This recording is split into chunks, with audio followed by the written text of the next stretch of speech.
Dalang G30S, Gerakan 30 September 1965 atau lebih dikenal dengan singkatan Gestapo, tertulis dengan tinta merah atau hitam bergantung kepada di mana kita berdiri dalam perjalanan sejarah bangsa Indonesia yang kita cintai bersama ini.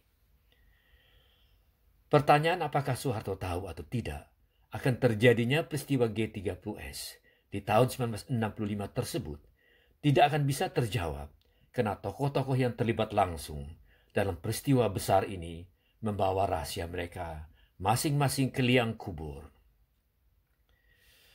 Soeharto disebut-sebut mengetahui akan rencana penculikan sejumlah jenderal yang diyakini sebagai Dewan Jenderal yang akan melakukan kudeta terhadap Presiden Soekarno.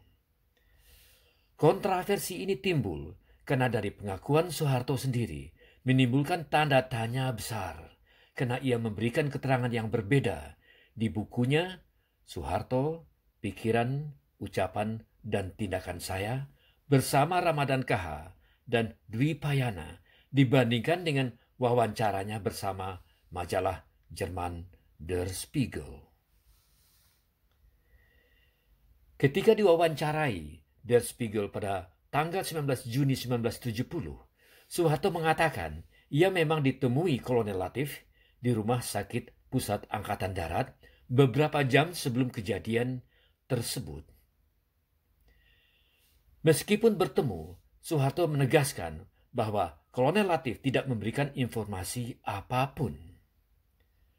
Soeharto sendiri pada saat itu menjabat Panglima Komando Strategis Angkatan Darat atau Kostrad berpangkat Mayor Jenderal.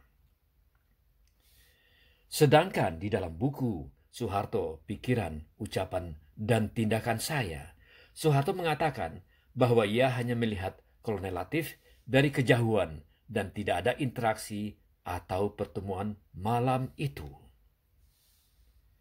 Sementara Kolonel Latif yang saat itu menjabat Komandan Brigade Infanteri 1 Kodam 5 Jaya karena mendapat bocoran tentang rencana G30S, kemudian menemui Soeharto sebagai atasannya di rumah kediaman Soeharto di Jalan Haji Agus Salim, Jakarta Pusat.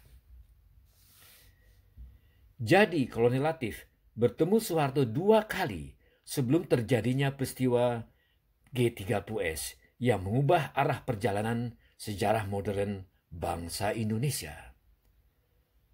Tapi kita masih belum bisa mengatakan secara pasti atau 100% bahwa Soeharto adalah dalang. Soeharto tahu, dia tahu akan ada gerakan, tapi dia tidak tahu akan terbunuhnya Yani dan kawan-kawan.